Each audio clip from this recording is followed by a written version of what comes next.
Welcome back to One-on-One Sports. And again, I'm Mike Feldman, and beside me is Tom Waterman. Tom, we don't get to talk about NASCAR very often at One-on-One, but the chase for the Sprint Cup is going full tilt. Just last week, NASCAR announced that it will be implementing uniform starting times for all its races. Do you agree with this decision? I absolutely agree with this decision by NASCAR. If you look at the current schedule of the 36 races, 15 of them are at different starting times. You combine that with the fact that NASCAR is already shown on 4 different networks, there's a reason why the fans can't find what channel this is on. But when NASCAR made this decision to switch the schedule, it works out perfectly. As right now, East Coast races will start at 1 o'clock, West Coast at 3 o'clock, and the night races will all start at 7:30. This is more consistency, and they can build a weekly fan base at this point to compete with once the NFL starts in late September and October. This really helps NASCAR and will only boost ratings. Well, out of the few people that are watching NASCAR, the people that have been watching have seen the Hendrick Racing team do extremely well this year. But what is wrong with the 4th member of their team? He can't stay on the track, and that's his problem. Through 30 races so far this year, he has 5 DNFs, and he's finished off the lead lap 13 times already. He can't qualify well. His crew chief and cousin, Tony Eury Jr., has already been fired.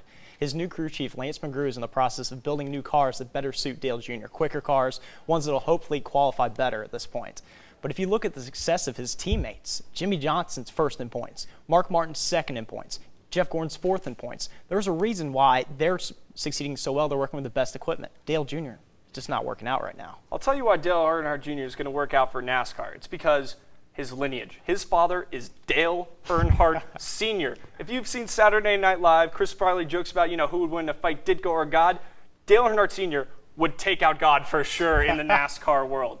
And so, you keep Dale Earnhardt Jr. around because, maybe it's a little publicity stunt. Mm-hmm. But speaking of publicity stunts, there's a lot of talk about Danica Patrick possibly joining NASCAR.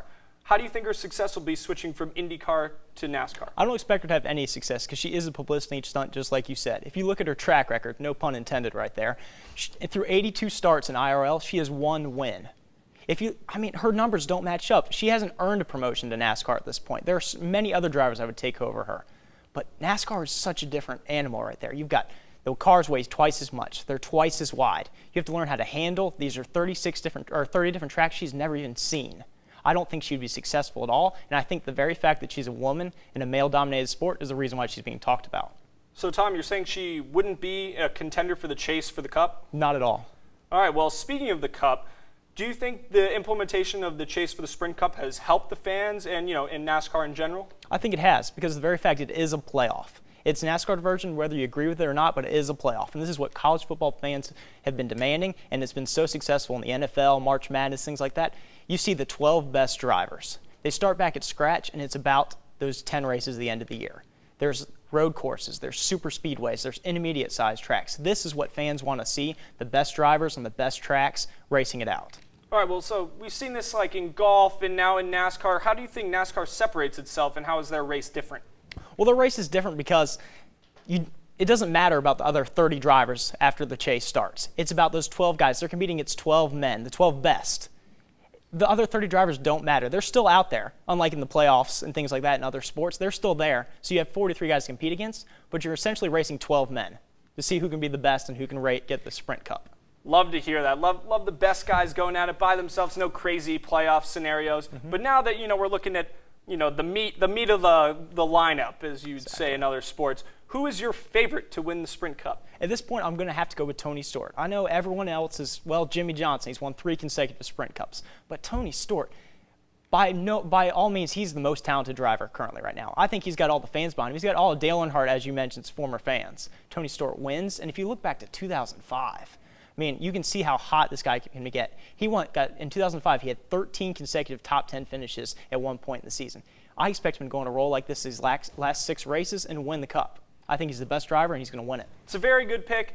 If I was to choose, my gut would tell me to go based on sponsorship. I'm not a huge fan of the Whopper or Old Spice, so maybe I go Mark Martin, sponsor Viagra back in the day. But actually, I'm going to go with Jimmie Johnson. Jimmie Johnson is looking to become the first three straight year winner since the late 70s. Jimmie Johnson has been dominating the sport, and I think he's absolutely going to take the cake. He's got the talent, he's got the crew, he's got the team. Jimmie Johnson's got it all in NASCAR. Sure does.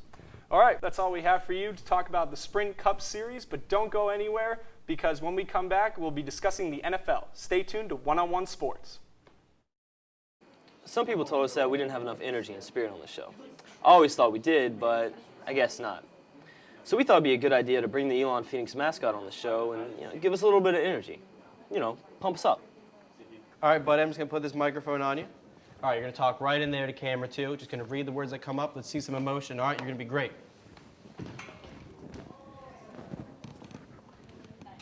All right, stand by. Okay, everybody, we're going live in 5, 4, 3, 2, mic, and cue.